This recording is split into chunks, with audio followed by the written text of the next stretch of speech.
La sémiquille. Amen, Amen, amen. Amen. Amen, amen. Amen. Quelle est bénie sa parole. Ce Messie était puissant, bien aimé dans le Seigneur. Il était riche. Mobola soka kangami na mobola. Akozalaka mobola. Amen.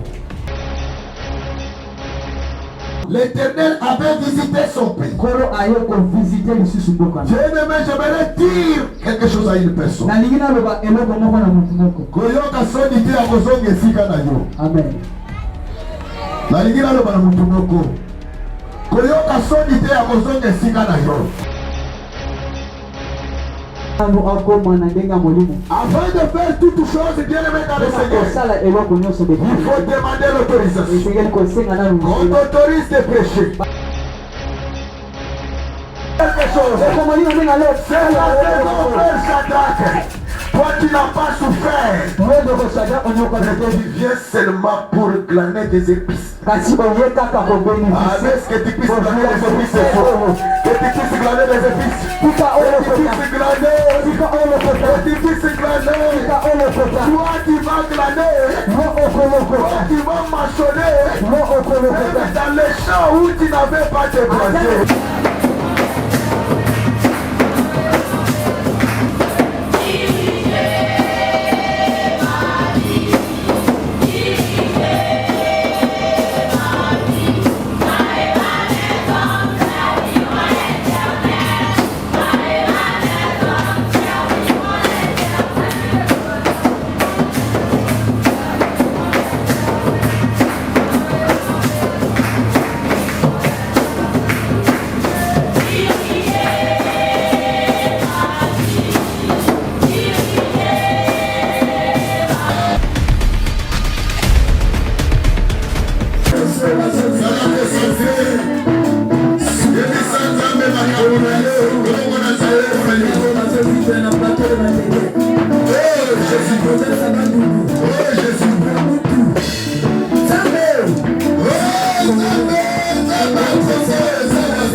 Alléluia Jésus.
puissance ya Nzambe. Nous senga nguya Nzambe. Zolo bala Nzambe que puissance na nous. Le Seigneur a dit à ses disciples, je parle, je ne vous laisserai jamais comme orphelin. Je vous enverrai mon esprit. Bien-aimé dans le Seigneur. Je suis un Saint-Esprit. Au niveau de Nzambe ezala réveil. Na kati na mambo yi. Biso bazali na ba est partout. Au niveau de Nzambe pesa biso makasi. Ya kotelema pona kodefendre mboka na biso. Andou et pour tout bien-aimé nous sommes Congolais. Au niveau de Nzambe kita. Nzambe pesa biso makasi. Ya kodefendre mboka na biso. Molimo mosantu yaka. Molimo mosantu yaka. Molimo mosantu yaka. Molimo mosantu yaka. Molimo yaka. Molimo mosantu yaka. Molimo mosantu yaka. Molimo mosantu yaka. Molimo mosantu yaka.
Non, non, non, jamais n'est pas sûr.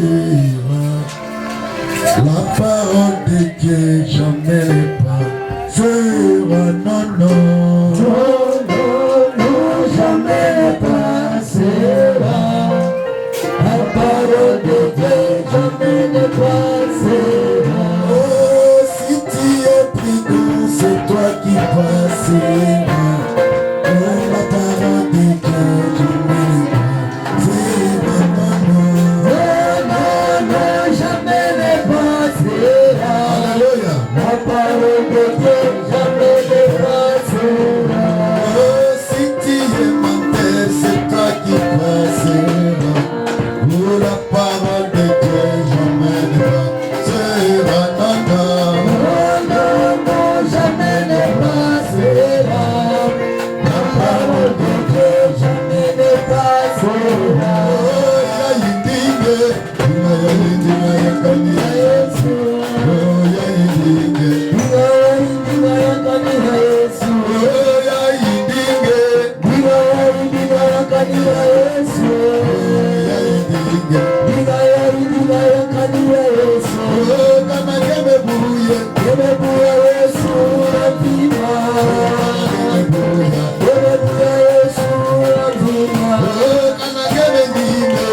Jésus, parle-nous ce matin, éternel Dieu de gloire.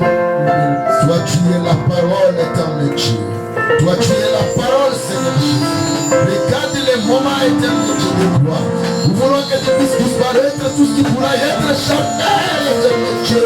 Afin que ton esprit, car il est écrit, c'est poussé par l'Esprit Saint de Dieu que nous allons parler de la parole de Dieu, Seigneur. Que ton esprit éternel de gloire puisse descendre. Ouais, ton serviteur, éternel Dieu, qui va te lever maintenant, parler contre ce Père éternel. Tout ce qui pourrait être du diable, je l'anéantis au nom de Jésus-Christ de Nazareth. Que ta puissance de la parole éternelle de gloire soit manifestée dans ce lieu, dans ce lieu éternel de gloire. Dans la vie éternelle, Dieu a été prévu, parce que tu es la parole. L'esprit de douceur, l'esprit de calme, l'esprit de la vérité, qui est Jésus-Christ de Nazareth. Il se dominait sur le territoire, afin que là où il y avait Seigneur Jésus-Christ de Nazareth, quelque chose qui ne manquait pas éternel de gloire, que tu puisses libérer l'auditoire au nom de Jésus-Christ de Nazareth. Et ton onction royale, ton onction divine, et ton onction sacerdotale, Seigneur Jésus, puisse régner dans les quatre points, Seigneur, de ce lieu. Afin que le diable n'ayisse pas éternel de gloire et pouvoir d'entrer pénétrer ici. Sois notre Dieu pendant cette heure. Au nom de Jésus-Christ de Nazareth, j'ai ainsi prié en recommandant notre temps entre tes saintes mains. Au nom de Jésus-Christ. Parlons, Seigneur Jésus-Christ de Nazareth. Parle-nous, Seigneur Jésus-Christ de Nazareth. Parle-nous, Seigneur Jésus-Christ de Nazareth. Amen, amen. Amen. On peut applaudir pour le Seigneur. On peut applaudir fortement pour le Seigneur. On peut applaudir fortement pour le Seigneur. Dans notre ministère, Jésus-Christ est Seigneur. Gloire à Dieu. Amen, amen. Le Seigneur est avec nous aujourd'hui. Croyez-moi, bien-aimé dans le Seigneur. Ce Dieu-là est avec nous ici. Pourquoi nous disons qu'il est avec nous? Parce que ici, on prêche une parole véritable. L'Ancien Testament et le Nouveau Testament. La doctrine des apôtres et des prophètes, qui est Jésus-Christ de Nazareth. C'est pourquoi il a dit: invoque-moi, je vous répondrai, je vous annoncerai l'histoire cachée. Croyez qu'on a invoqué le Seigneur. Il est ici avec nous. Maintenant, il va nous parler. Il va nous montrer des histoires qui ont été cachées, afin que ça puisse être révélé. Quelqu'un est venu ce matin. Quelqu'un est venu ce matin. Quelqu'un est venu ce matin. Quelqu'un est venu ce matin. Oh mon Dieu. Que Dieu nous bénisse. Amen, amen. Rapidement, nous allons lire les Écritures. Nous sommes dans le livre des Rites, chapitre 2, à partir du premier verset. Là, notre thème est intitulé la saison des moissons. Amen, amen. La saison des moissons. Si on nous parle de la saison des moissons, bien aimé dans le Seigneur, à savoir qu'il y a aussi la saison des semées. Il y a aussi la saison de déboiser. Et ici, on nous parle de la saison des moissons. C'est notre thème d'aujourd'hui. Amen, amen. Amen. Prêtez vos oreilles attentivement. Parce que la Bible déclare la foi vient de ce qu'on entend. Ce qu'on entend, ce n'est pas n'importe quelle parole, mais dans la parole de Dieu. Rite chapitre 2, à partir du premier verset, rapidement.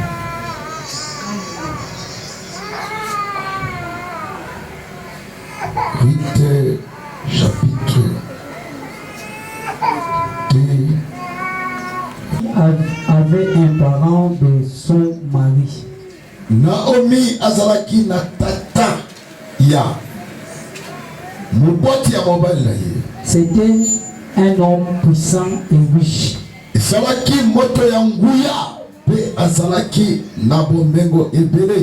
De la famille d'Elimelech. Ezalaki mutu ya libota ya Elimelech qui se nommait Boaz. Kombo na ye ezalaki Boaz. Ruth la Moabite dit à Naomi. Ruth azalaki mwana ya mboka bilakeli mabe alobi na Naomi. Laisse-moi, je t'en prie. Tikangai nazoko senga yo. Allez gleaner des épines dans le champ de celui où, excuse, à qui je trouverai grâce. D'aller gleaner des épines dans le champ de celui où duquel je trouve grâce. Tikangai nazoko senga yo. Nakende kolokota mwa ba épine ya masangu. Nabilanga ya mutu oyo ngai nakozwa ngulu. Elle lui répondit. Pe ayanona kiye. Va ma fille. Kende mwana na ngai. Parole du Seigneur. Amen. Parole du Seigneur. Amen. Parole du Seigneur. Amen. Parole du Seigneur. Va ma fille. Parole du Seigneur. Nous pouvons nous asseoir. Que Dieu vous bénisse dans le Seigneur. Notre thème est intitulé saison des moissons. J'espère qu'aujourd'hui, il y a quelqu'un qui va moissonner aujourd'hui. Il y a une personne qui va moissonner aujourd'hui. Il y a une personne qui va moissonner aujourd'hui. Même si tu n'avais pas semé, laisse-moi te dire aujourd'hui tu vas moissonner. Dans le champ de la personne où tu n'avais pas eu l'espoir. Le Seigneur, je veux dire à une personne aujourd'hui, dit oh bien aimé dans les Seigneur. La monnaie toza malili, beta na maboko na kumanzambe. Beta maboko. Nazo yebisa yo kobuka mokolo lelo. Amen. Nazo yebisa yo kobuka mokolo lelo. Amen. Ata olona kite, Nzamba yebaki olona te, mais yo kozala ka bénéficiaire. Amen. Amen, amen. Amen. Saison des moissons. Bien-aimé dans le Seigneur. Si on nous parle de cette saison de la moisson, nous voyons aussi qu'il y avait une saison de semer, de déboiser. C'est pourquoi on nous parle de la saison des moissons. Bien-aimé dans le Seigneur, il y avait d'abord un homme de Bethléem de Juda qui avait quitté son pays d'aller faire un séjour quelque part dans le pays de Moab. Ce type-là s'est nommé Elimelech.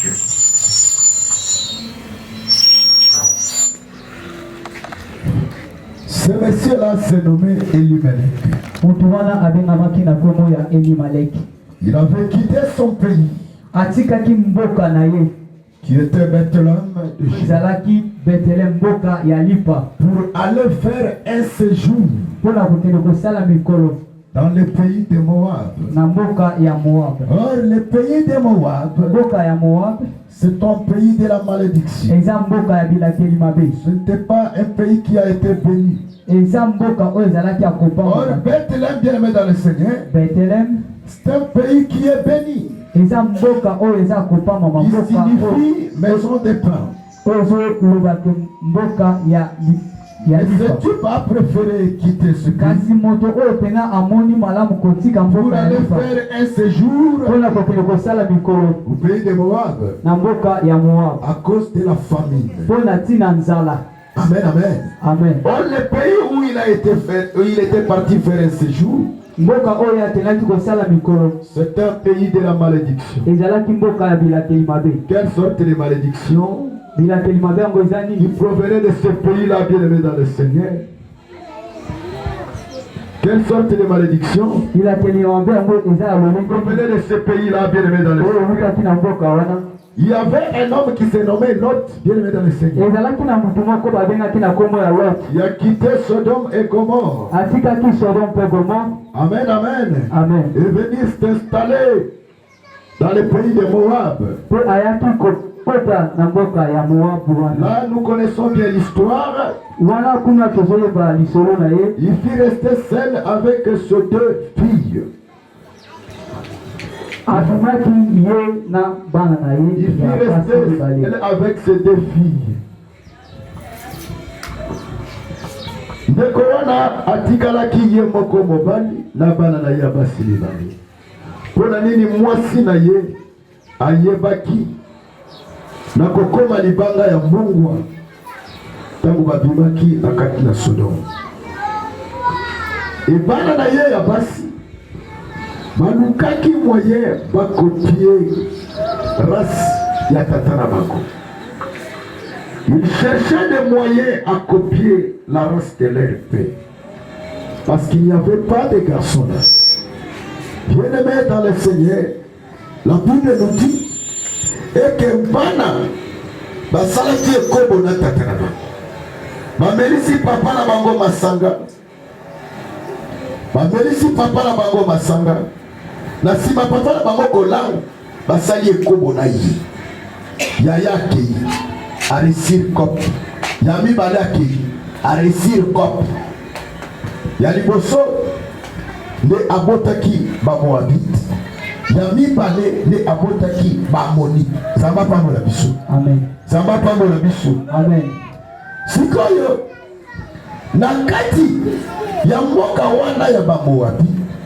Ne place ne koyo quitter son pays de pain pour venir faire un séjour. En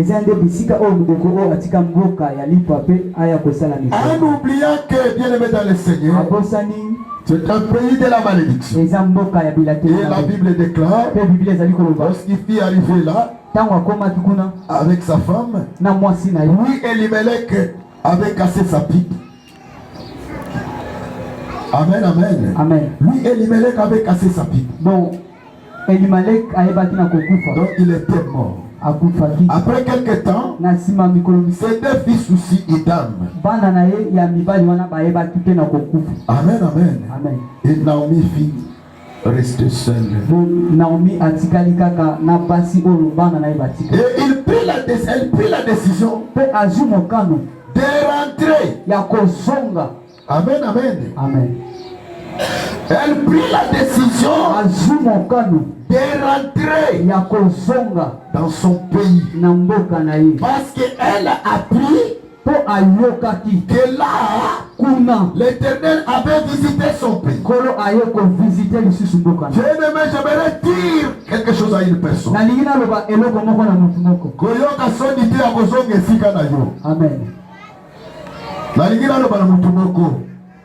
Koyoka soni te ya kozonga esika na yo. Amen. eza lokendaki tango yokeke kuna nzamba visiter ya kozonga. Amen. Zamba pambola biso. Amen. Zamba pambola yo. Amen. Zamba pambola yo. Amen. Lorsqu'elle apprit tango aloka que le Seigneur avait visité son peuple dans son pays, elle se décida de quitter le pays de la malédiction pour atteindre et rejoindre son pays. Mais quand elle prit la décision, elle n'était pas seule. Elle était avec ses deux belles-sœurs. La première s'est nommée Ruth. La deuxième était Orpa. Bien-aimé dans le Seigneur, Ruth avait accepté d'aller avec sa belle-mère. Mais pendant que Orpa avait refusé, la parole que Ruth adressait à tous ses deux belles-sœurs n'était pas bonne. Est-ce que vous croirez? Je vais me remarier et être enceinte pour donner des enfants afin que ces enfants-là puissent vous marier. Vous croyez à cela? Quand Orpa entendit cela, elle se décida de rentrer. Elle baisa sa belle-mère et rentrée. En oubliant que la Bible nous demande de supporter vos maîtres. Même ceux qui ont des caractères très difficiles. De supporter vos pasteurs. De supporter vos pasteurs fraîches à la. De supporter vos maîtres. De supporter vos instituteurs. De supporter vos instituteurs. Même ceux qui ont des caractères très difficiles. Amen, amen. Amen. Est-ce que le Seigneur ne savait pas que ces gens ici que j'établis comme maîtres, ils auront des caractères très difficiles? Amen, amen. Amen. Bien-aimé dans l'église, yebakaki pasteur eza kombo zamba pambola mutu moko. Amen. Mais azape mutu na berere. Amen. Parce que Bible ezolobaki na mokili ya mutu moko te aza mosantu. Amen. Oyo alobiki aza mosantu polite ya Nzambe kati na ye ezali. Amen. Mpe Nzambe abimi lokuta. En aucun jour Dieu n'est pas l'homme ni le fils de l'homme pour mentir et se repentir. Amen. Il n'a jamais menti. Il reste Dieu. C'est lui qui n'avait pas péché dans le monde. Et que Jésus-Christ de Nazareth, il est Dieu. Atikala kosumuka.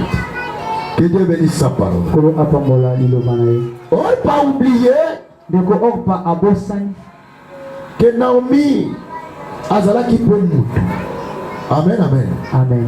Dans la vie d'un enfant de Dieu, il ne faut pas seulement regarder les mal. Si tu regardes le mal, il ne va pas progresser. Si tu regardes le mal, ça va te décourager de ne pas faire du bien aux autres. Si tu regardes du mal, bien aimé dans le Seigneur, tu n'auras pas des amis. Si tu regardes du mal, bien aimé dans le Seigneur, tu n'auras pas l'ardit d'aider les hommes. C'est pourquoi la Bible nous dit, 1 Corinthiens chapitre 13 à partir du 7e verset, l'amour pardonne tout. L'amour supporte tout. Amen, amen. Amen. Est-ce qu'il y a un enfant de Dieu ici qui peut tout supporter? Est-ce qu'il y a un enfant de Dieu ici qui peut tout accepter comme notre modèle qui a été Jésus? Tout ce qu'on avait parlé, il avait supporté. Est-ce qu'il y a un enfant de Dieu ici? Est-ce que je parle à une personne? Est-ce que je parle à une personne? Je parle à une personne. Je parle à une personne. L'amour ne suspecte pas le mal.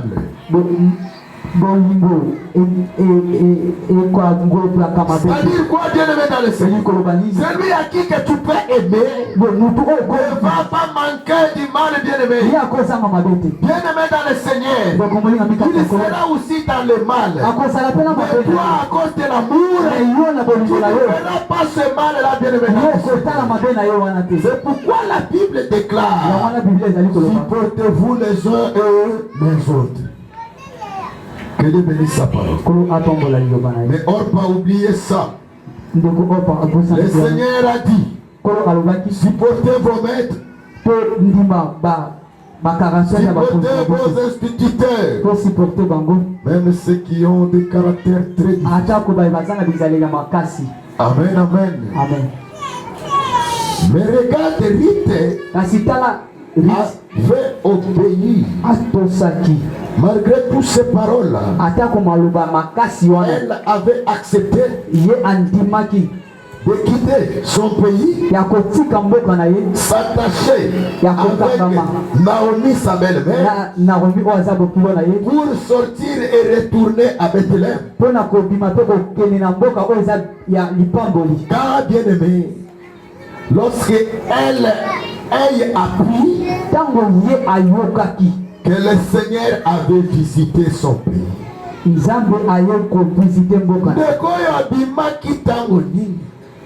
kaka tango ye ayoki ke Nzambe ayebi ko visiter mboka na ye. C'est que abimaki mpo na nzala, mais tango ayoki ke Nzambe azongisi kolia na mboka nde azonga. C'est pourquoi Rite a été révélé de savoir que non, il faut que je m'attache avec ma belle-mère, afin que je quitte ici pour atteindre Bethléem. Là, le Seigneur les a visités. Laisse que le Seigneur te visite cet après-midi. Que le Seigneur te visite, bien-aimé dans le Seigneur. Que le Seigneur te visite, bien-aimé dans le Seigneur. Que tu sois visité au nom de Jésus. Que tu sois visité au nom de Jésus. Que tu sois visité au nom de Jésus. Que le Seigneur te visite au nom de Jésus. Amen, amen. Amen. C'est pourquoi elle était sortie avec elle. En arrivant, bien aimé, dans le pays de Bethléem, la Bible déclare: elle sortait ensemble avec sa belle-mère. Amen, amen. Amen. Et qu'ils arrivèrent, bien aimés dans le Seigneur, ils prirent possession du pays. Amen, amen. Amen. Naomi avait un parent de son mari. C'était un homme puissant et riche de la famille d'Elimelech. Il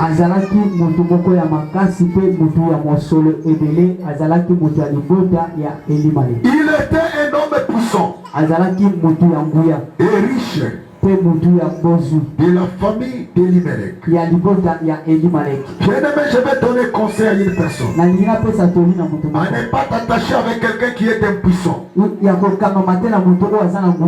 Sinon, il va te dominer. Attache-toi à Seigneur Jésus-Christ qui est puissant. Et pour réussir dans la vie. 2 Chroniques 20:20. La Bible déclare, en ce qui concerne l'affermissement du corps, c'est le Seigneur qui les donne. pour réussir dans la vie bien-aimée, il faut s'attacher aux hommes de Dieu prophètes. Pourquoi bien-aimé dans le Seigneur, les hommes de Dieu prophètes, parce qu'ils sont puissants. Amen, amen. Amen. La Bible déclare ici et que Boaz était un homme puissant.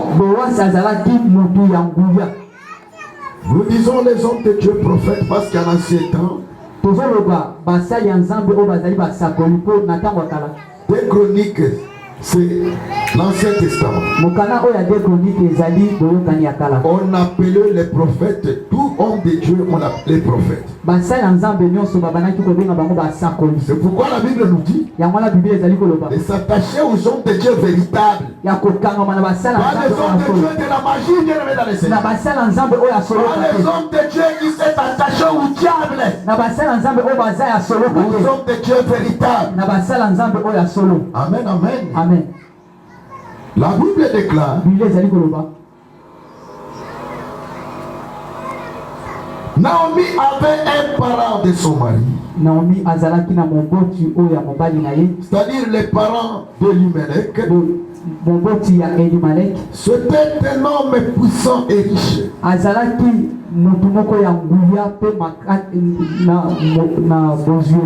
Toi, tu es déjà un homme élevé. Tu es déjà puissant, bien-aimé.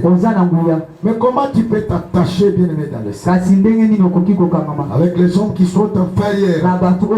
Ça, c'est la bassesse. Ils risqueront de te rabaisser. Ils risqueront de t'attirer. Il faut se présenter, bien-aimé, dans le Seigneur, qui attire les choses vers le centre de la terre. Amen, amen. Zamba sa commissaire au moins ensemble. Toi, tu es déjà un enfant de Dieu. Attache-toi. Tes camarades, il faut que tes camarades soient les enfants de Dieu. Mais toi, tu t'attaches bien aimé dans le Seigneur avec les gens qui ne sont pas les enfants de Dieu. Amen. On donne à celui qui a. Amen, amen. Amen. C'est pourquoi le Seigneur demandait à Moïse, qu'est-ce qu'il y a dans ta main? Il a dit, j'ai quelque chose. Une verge. Amen, amen. Amen. On donne à celui qui a. Amen, amen. Amen. Amen, amen. Amen. Que Dieu bénisse sa parole. Ce monsieur était puissant, bien aimé dans le Seigneur. Il était riche. Mobola soka kangami na mobola akozalaka mobola. Amen.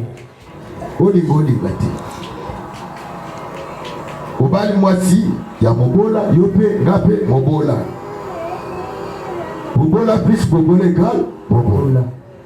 Mais soki obali mobali azana bomengo yope komi na bomengo. Amen. Amen, amen. Amen. Mobali ya bomengo c'est Jésus-Christ de Nazareth. Amen. Mobola, c'est lui qui est intelligent. La Bible ne dit pas que c'est celui qui a des immeubles. La Bible dit celui qui est intelligent, c'est celui qui a la crainte de l'Éternel. C'est celui-là qui est appelé riche. Quand tu vas t'attacher avec les gens qui ont la crainte de l'Éternel, tu seras un bénéficiaire. Comme la fille issue vais bénéficier quelque chose. Amen, amen. Amen. Pourquoi? Elle s'est attachée avec un riche. Elle est devenue aussi riche. De la famille d'Elimelech qui se nommait Boaz. Ruth la Moabite La tête était bien ritée. Il a été la Moabite. Sans valeur. Qui vient dans un pays de la malédiction. Dis à Naomi, laisse-moi, je te prie. Allez glaner des épices dans les champs de celui aux yeux à elle je trouverai grâce. Avant de faire toutes choses bien aimées dans le Seigneur, il faut demander la permission. Avant de tout faire bien aimé dans le Seigneur, il faut demander la permission. Avant de tout faire bien aimé, il faut demander l'autorisation. L'autorisation à qui? À Dieu. Est-ce que je peux faire ça? Le Saint-Esprit va t'aider. Il t'a dit ne fais pas ça. Regarde cette fille ici bien aimée dans le Seigneur. Elle a voulu d'abord obéir, à donner du respect à sa maîtresse. Je voudrais faire ça. Ma maman est belée à moi. Ma tata est belée. Asala kalikambo atuna kamwasi na yete. Asala kalikambo atuna kamobali na yete. Epa na ye kacher na ndenge yeli yefuasa. Kaka po yondo osala papa asala kati. Okoma gani na ndako. Papa gani na ndako. Asala kamakambo na lolenge na ye. Yango moni ba couple beleza na deso. La Moabite a voulu demander la permission. Bien aimé dans le Seigneur. Même Jésus-Christ, l'autorisation l'a donnée dans les cieux de descendre sur la terre. Mais bien aimé dans le Seigneur,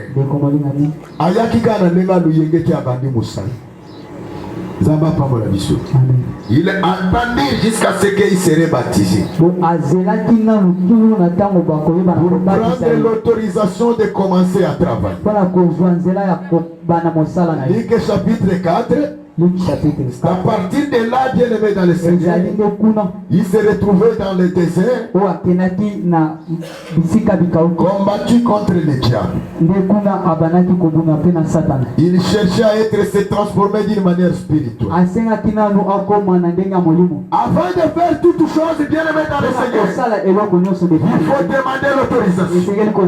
On t'autorise de prêcher. On t'autorise, bien aimé, d'aller. Avant de sortir, il faut demander l'autorisation. Qu'on t'autorise de sortir. Avant de prêcher, bien aimé dans le Seigneur, il faut demander l'autorisation. Avant de faire n'importe quoi, il faut demander l'autorisation. Qu'on t'autorise de faire. On t'autorise de faire. Quand on t'autorise de faire quelque chose, c'est-à-dire c'est une bénédiction qu'on est en train de combler sur toi. Et ça n'a pas tué belé kakapo à ton moimi. Alingi susko se soumettre. Amen. Amen, amen. Amen. Permets-moi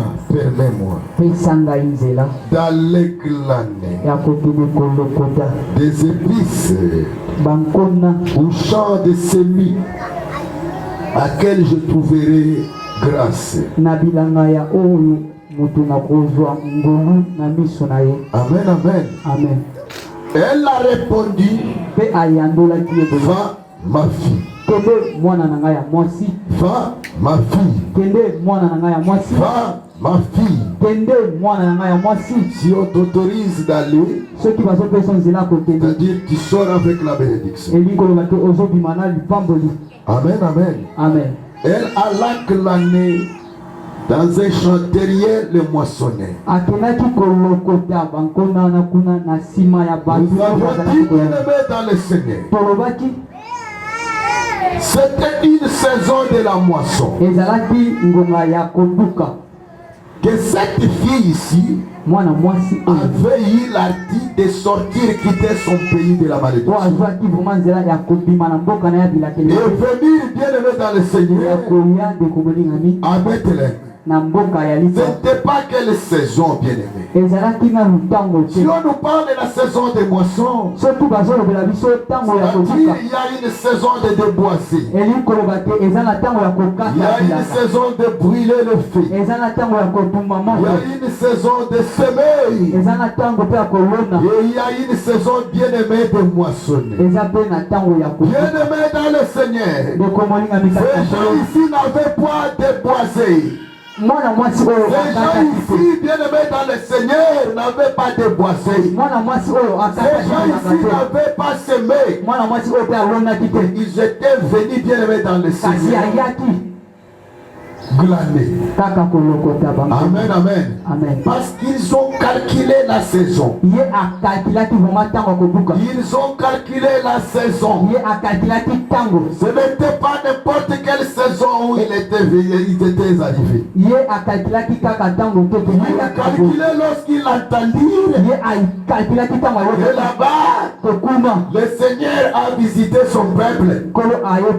C'est pourquoi il venait, bien aimé dans le Seigneur. Et toi, je peux te confirmer aujourd'hui. Cette saison, c'est sa saison, bien aimé du Seigneur. Cette saison, c'est ta saison, chacun. Cette saison, c'est ta saison, maman. Cette saison, c'est ta saison, maman. Cette saison, c'est ta saison, oncle Delva. Cette saison, c'est ta saison, maman, de Franchine. C'est ta saison, frère Cédric. C'est ta saison, frère Mappe. C'est ta saison, bien-aimé. Toi, bien-aimé dans le Seigneur. Pourquoi j'ai dit que c'est ta saison? Parce que toi, tu es venu uniquement le cas où nous voulons glaner, bien-aimé. Nous voulons moissonner. Nous voulons glaner des épices. Parce que le temps de déboiser, le temps de papa Séverin, ils déboisaient ensemble avec maman. C'était nos apôtres Mikoya. C'était mon frère Chadra. Ils déboisaient ensemble avec maman Déborah. Mais toi, tu es gracieux, bien-aimé. C'est pourquoi la Bible peut nous dire, voyez la fin d'une chose, que son commencement. Celui qui était venu le matin, l'autre est venu dans les après-midi. L'autre est venu le soir. Ils auront tous le même résultat. Bien-aimé dans le Seigneur, je vais te dire quelque chose. C'est la saison, frère Shadrach. Toi, tu n'as pas souffert. Tu viens seulement pour glaner des épices. Est-ce que tu puisses glaner des épices? Que tu puisses glaner des épices. Que tu puisses glaner. Toi, tu vas glaner. Toi, tu vas maçonner. Même dans les champs où tu n'avais pas déboisé. Même dans les champs où tu n'avais pas déboisé. Même dans les champs où tu n'avais pas sarclé. Ta bénédiction, bien-aimé dans le Seigneur. Tu ne vas pas souffrir. Tu ne vas pas faire des jeûnes. Tu ne vas pas souffrir, bien-aimé. Tu ne vas pas faire des jeûnes. Tu n'iras pas à la montagne. Pourquoi, bien-aimé dans le Seigneur? Ta maman a déjà souffert pour toi. Ta maman a déjà souffert pour toi. Toi, tu es gracieux. Tu es gracieux. C'est ton temps, bien-aimé dans le Seigneur. C'est ton temps, bien-aimé. C'est ton temps, bien-aimé. Ruth avait calculé. Il a dit, je ne peux pas rentrer au Bethléem pendant n'importe quel temps. Il faut que je calcule. Quand le Seigneur aura visité mon peuple, et lorsqu'il a pris, et le Seigneur avait visité son peuple, c'est pourquoi il était venu. Pourquoi il était venu. Il s'est attaché avec Naomi. Et il a été révélé. Maman, laisse-moi te dire. Maman, ils vont quitter maman Déborah. Mais toi, attache-toi. Plusieurs vont partir. On passait décider de partir. On passait décider de partir.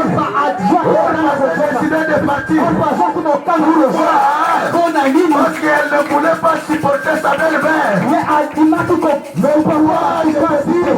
toi, je te confirme. Supporte ces mamans-là. Supporte cette maman-là. Supporte cette maman-là. Même si elle a des caractères très difficiles. On ne regarde pas ce caractère. On regarde la chose de Dieu qui est en nous. Regarde l'alliance de son Dieu. Regarde le miracle de son Dieu. Regarde Dieu puissant. Dieu qui est capable pour ressusciter même les morts. Dieu qui est capable de ressusciter les morts. Dieu qui a toute capacité. Dieu qui est capable de guérir les malades. Dieu qui est capable de Dieu qui est capable. Votre Dieu n'est pas incapable. Dieu puissant. Dieu qui prend de la poussière. Qui a ramassé des frères à dos. Qui était des païens. Qui est des chinois. Qui fait des pains. Qui est le maître des seigneurs. Qui est des chants. Et il est béni. Aujourd'hui devant les hommes. Pour prêcher. Bonne parole. Mon petit félicitaire. Les témoignages. C'est puissant. C'est Dieu qui va te ramasser. C'est Dieu qui va te ramasser. Toi qui es gracieux. Tu es un bénéficiaire. Il ne va pas travailler. Il ne va pas souffrir. Il ne va pas peiner. Parce que votre maman déjà peiné pour nous. Elle a déjà souffert.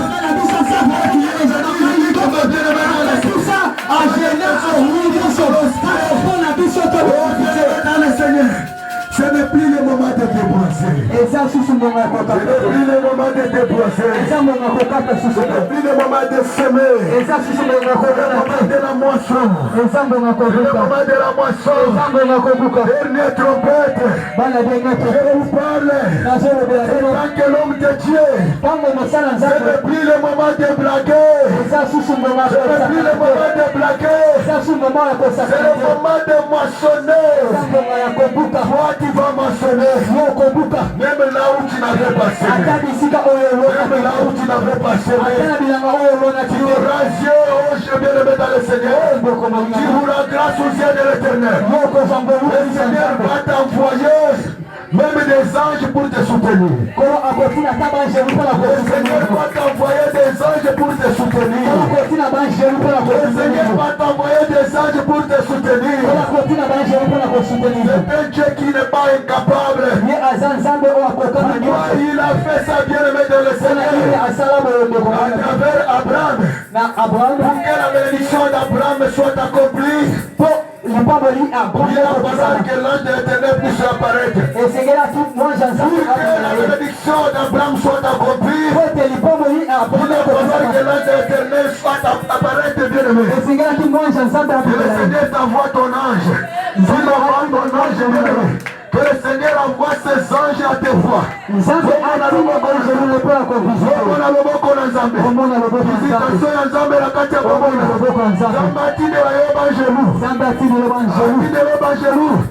le Seigneur envoie les anges pour t'aider. Pourquoi Dieu le met dans le Seigneur? Tu as calculé la saison. Tu as bien fait. Tu es bien révélé. Tu es révélé bien aimé. De calculer la saison. Ça c'est la saison des moissons pour la dernière tempête. Cette église bien aimée. Ouvrez vos yeux. Ce n'est plus le moment de pleurer. Ouvrez vos yeux. C'est le moment de moissonner. eza ngonga ya kobuka. Le Seigneur me dit ce matin, Kolo azolobela nga na tonga lelo. tu dis à mon peuple, Loba na batu na ngai. ce n'est plus le moment de pleurer. Eza susu ngonga ya kolela te. Attache-toi à Naomi. Kangama na Naomi. Attache-toi à Naomi Kangama na Naomi. pour réussir dans la vie. Pona kozwa ya motuya na bomo. Il faut s'attacher aux hommes de Dieu Esengeli kokangama na basali ya Nzambe. pour réussir dans la vie. Pona kozwa motuya na bomo. 2 Chroniques chapitre 20 verset 20. Bien-aimé dans le Seigneur, Likomolinga mikata nkolo. la promesse c'est l'affermissement. Elaka ezali kolengisa. C'est Dieu qui a fermé. Eza Nzambe nde mutu alengisa. C'est Dieu qui donne la promesse. Eza Nzambe mutu apesaka Et elaka. pour que ça soit accompli, bien-aimé, Kasi pote ekokisama. il faut que Dieu utilise une personne. Esengeli Nzambe asalela mutu moko. Il faut bien regarder la personne qui est aux côtés de toi. Il faut otala malamu mutu oyo aza mopanzi na je. Bien-aimé dans le Seigneur, Ndeko molinga mikati na elle nkolo. n'est pas n'importe personne, bien-aimé. Eza mutu nyonso te. Elle n'est pas une personne ordinaire.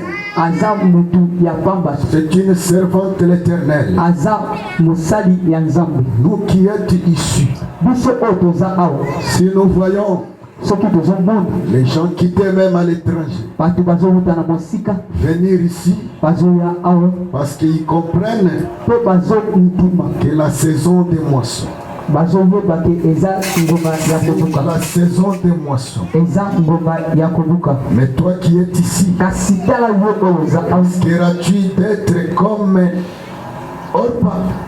Tika oyeba ke oza ngonga kobuka keba okoya kozala lokola Orpa. Bien-aimé dans le Seigneur, Ndeko molinga mikati na nkolo. ouvrez vos yeux. Fongola miso na Le biso. Seigneur est en train d'opérer le miracle. Kolo aza na kosala bikamwa. Et vous ne comprenez pas. Obino bozososola te. Vous ne comprenez pas. Bozososola te. Jésus-Christ de Nazareth, Yesu Kristu ya Nazareth il était venu pour son pays. ayaki mpona mboka na ye. Il a effectué des miracles. Asalaki bikamwa. Il a ressuscité même le mort. Asekwisaki baye bazalaki Voir akokufa. même Lazare qui a été déjà mort pendant. Ata po Lazare oyo asalaki mikolo minei Et na sa kufa. famille voulait même décourager Jésus. Oyo batu ya libota nde balobaki ke azoluba deja solo. Il a été ressuscité. Kasi ayebaki na kosekwisa ye. Il avait opéré des miracles. Asalaki bikamwa. Bien-aimé dans le Seigneur. Ndeko molinga mikati na Mais nkolo. ce jour-là, Kasi mokolo wana les siens l'ont rejeté. mabele eyebaki na koba. Les siens, Batuyo Yayelaki. Donc batu oyo Les siens batu oyo ye l'ont ayelaki rejeté. bayebaki na kobwakisa ye. Mais quelque part, Kasi ntango bien-aimé moke dans le Seigneur, la nation l'avait accepté. biso banation toyebaki na Nous, kondima. on n'a jamais vu le miracle de Jésus. Biso totikalaki komona bikamwa oyo Yesu Dans les asalaki. eaux de Jourdain, soit la mer rouge, Atako na sec, mai ya montane oyo bango bakatisaki. il n'y a pas un Congolais qui était là. Kongole kuna azalaki te. Un Américain n'était pas là. Mais aujourd'hui, nous acceptons Jésus comme Seigneur et Sauveur. Kasi lelo tozondima Yesu lokola nkolo mpe mobikisi. C'est pourquoi nous sommes graciés. Yango wana biso J'aimerais tozwi. dire à une personne, Nalingi naloba na même moto. Jésus-Christ de Nazareth, Ata Yesu Kristo ya Nazareth. là où dans son pays bien-aimé, Kuna na kati ya mboka il n'y na ye. avait pas personne qui l'avait accepté. Eza na motu moko te oyo andimi ye. Il le voyait pour fils de Marie. Bango bandimaka ye te aza mwana ya Marie. Nous connaissons Jésus et le fils de Marie. Toyebi ye mpena malamu aza mwana Joseph, Ils aza mwana n'acceptent Marie. pas Jésus-Christ. Bandimaka ye te. Mais toi, Kasi yo comme tu as été révélé, yo oza moto ya boye te. c'est pourquoi tu t'attaches à Jésus. Yango wana ozokangama na Et Yesu. j'aimerais te dire, bien-aimé, Mpe nalingi nalobela yo attache-toi, bien-aimé, à Naomi. kangama na Naomi Et tu connaîtras la saison mpe okoyeba ngonga ya kobuka. d'aller glaner. Que Dieu bénisse sa parole. Kolo apambola liloba na ye. Que Dieu bénisse sa parole. Kolo apambola liloba na Que ye. Dieu bénisse sa parole. Kolo apambola. Que Dieu bénisse sa parole. Kolo apambola liloba na Que ye. Dieu bénisse sa parole. Kolo apambola liloba Que na ye. Dieu bénisse sa parole. Kolo apambola liloba na ye. Laisse que tu sois béni ce soir. Tika ozala kopamba na pokwa lelo. Au nom de Jésus-Christ. Nous allons prier.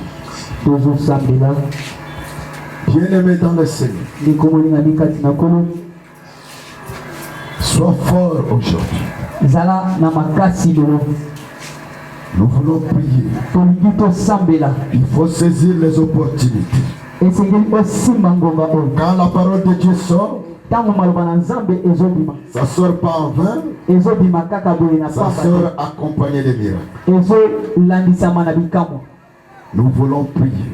Tolingi tosambela. Tu vas dire au Seigneur, Oyo koloba na Nzambe boye. oh Père, Oh tata. Rite était gracieux Rite azwaki ngolu. parce qu'elle s'est attachée à Naomi. Po akangamaki na Naomi. Et ils ont bien calculé la saison. Pe ayebaki na kokakile tango. C'est pourquoi ils ont moissonné, ils ont glané. Yango wana akenaki kobuka. Et moi aussi, Dieu, Seigneur, Pe ngai lelo nkolo. comme je suis dans ces lieux Lokola nazali na kati na esika oyo. où ta parole se prêche véritablement, Oyo maloba na yo ya bosolo ezobima. j'aimerais que je sois une bénéficiaire. Nalingi ke nazala pe moto oyo azobeneficie. Je suis dans ces lieux. Naza kati na esika oyo. C'est lieu, toi qui es donné à ta servante, maman, Esika oyo opesa na mosali no mama Leboba. laquelle que tu as ressuscité des morts. Mama oyo oyebaki na kobimisa na kati na kufa. Père, je crois à toi, Pe nazondima na yo nkolo. que je trouve grâce à tes yeux aujourd'hui. Namona ngolu na miso na yo. Quelles que soient tes fautes, bien-aimé dans le Seigneur, Atako nyonso. à savoir que Ruth venait de la famille de la malédiction. Yeba ke vite autaki na libota bilakeli Mais mabe. à cause de s'attacher avec Naomi, Natina kokangama na Naomi. le Dieu de Naomi l'avait rendu un bon service.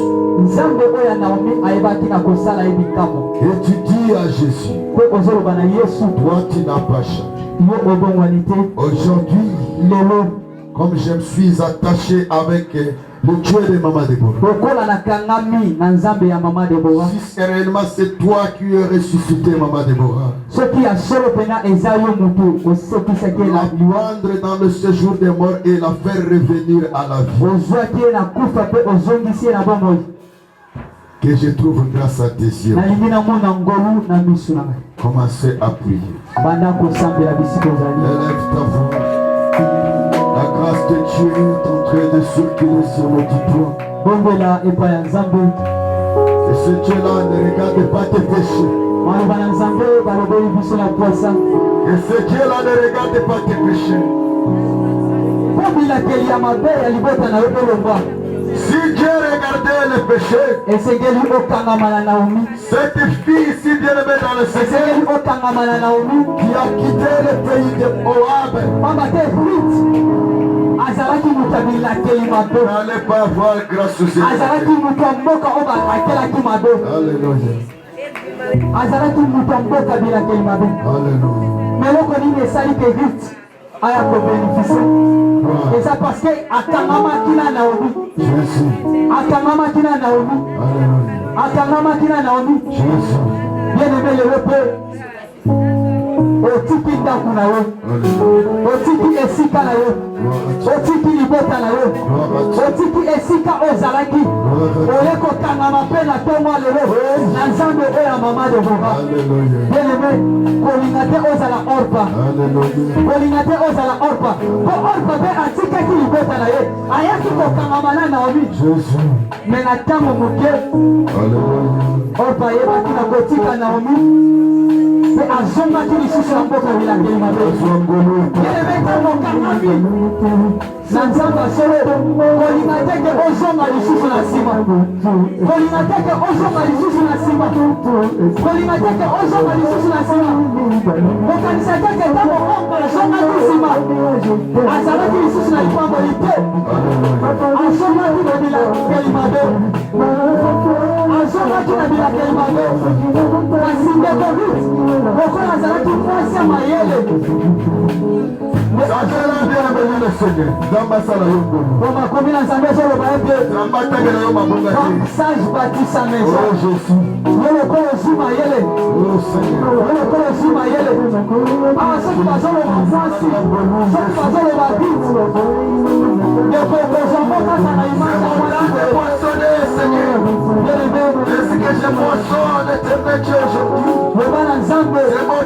moissonner. Et Seigneur, il a C'est le temps éternel de déploie. Oh Jésus. Oh Jésus. Oh Kolo Yesu. Facilité la paix. Commencez à prier. Calme mon côté.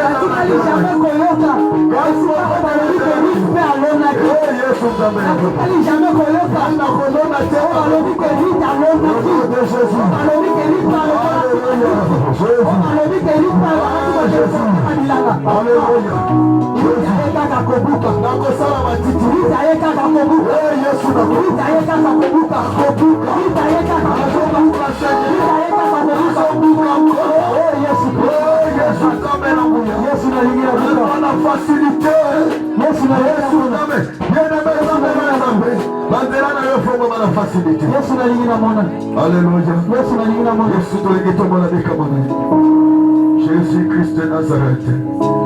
Alléluia,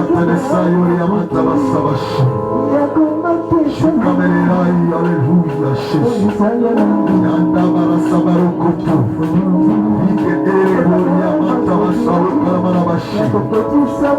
Jésus-Christ, tu es vivant. Tu es puissant, éternel Dieu des gloires. Tu es puissant, Seigneur Jésus. Tu es puissant, Père. Alléluia. Gloire à Dieu. Gloire à Dieu.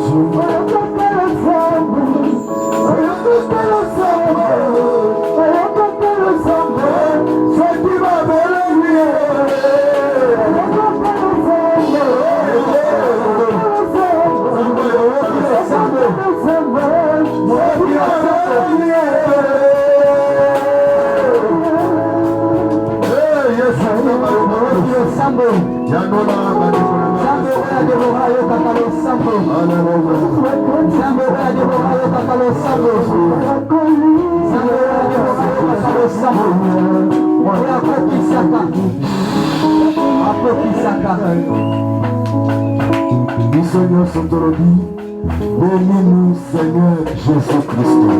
Bénis-nous, Seigneur Jésus-Christ. Bénis-nous, Seigneur Jésus-Christ. Bénis-nous, Seigneur Jésus-Christ. Bénis-nous, Seigneur Jésus-Christ. Bénis-nous, Seigneur Jésus-Christ. Bénis-nous, Seigneur Jésus-Christ. Bénis-nous, Seigneur Jésus-Christ. Il y a quelqu'un qui vous appelle pour le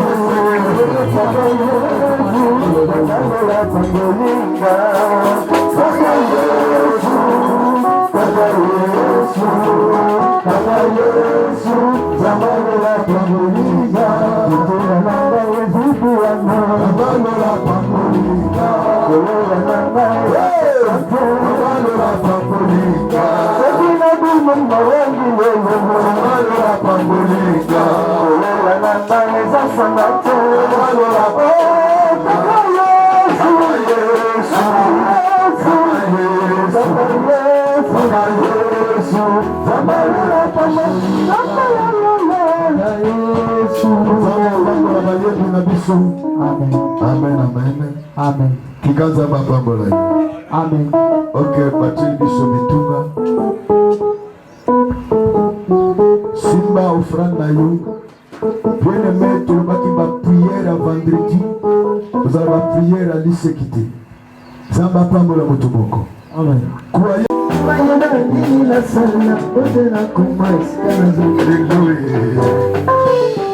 Priez, bien-aimé.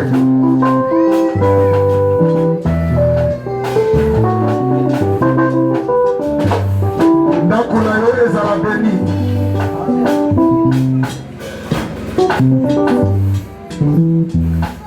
Tobateli kimia. Tozoya malipamoli ya suka epai mama na biso.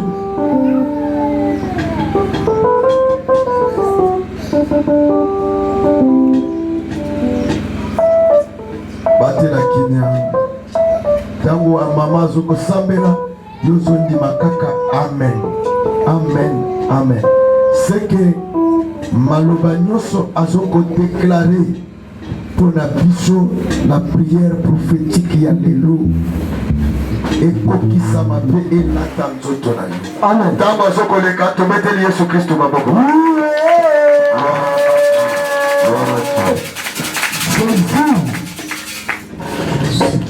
Seigneur. Éternel Dieu, le Dieu d'amour, le Dieu d'Israël, homme de Galilée, homme de 33 ans. Zambé o alokota na full pepe si valeur. Amen. Yo pesa qui valeur na rite. Jésus na pession merci. Puisque na prière à l'élo, on pesi biso valeur. Amen. Bisika ezaki maladie, on pesi guérison. Amen. Bisika ezaki ba problème, on pesi solution. Amen. Yo sabi kama pe miracle. Pamola peuple onzambe. Amen. Salama kamine na kati na bango. Amen. Changer vie ya moko na moko. Amen. Yo sanzambe ali pamboli. Amen. Yo sanzambe a miracle. Amen. Nana kotia te beno nzambe. Amen. Yahweh mwabit o azaki sans valeur. Amen. O bwakisa. Amen. O atamola na bilake limabe. Amen. Mais o pesi valeur. Amen. Pourquoi pesa ndeko nanga mwasi pe mobali valeur. Amen. Yesu pesa église en valeur. Amen. Yesu change vie église. Amen. Prière à l'élo. Et les kaba prière nyonso tous. Amen. Nzambe zo lukumu. Amen. Pambola mote. Amen. Alesi biso liloba.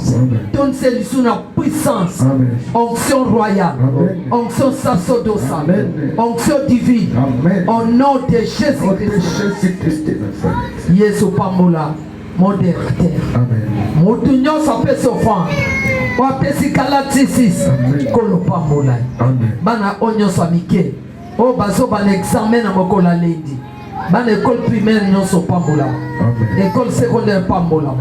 Pays Congo pesa kimia. Amen. Toza na foi na assurance pour payer eza biso. Yo pesa biso payer o te po ekabwana. Amen. Yo pesa biso payer o te po eza divisé. Amen. O pesa payer o po to sepela po na pays na biso. Amen. Pesa kimia na pays Congo na ba autorité nyonso militaire comme civil. Amen. Yesu pesa kimia na tous les Congolais. Joa lukumu poete uzanzani. Ba malade nyonso baza guéri. Amen. Bato a problème bazo solution. Amen. Bato baza non délivré bazo délivrant. Amen. Au nom de Jésus. Au nom de Jésus-Christ de Nazareth. Sala na kati ecclesia oyo na kombo na Yesu Kristo. Amen. Amen.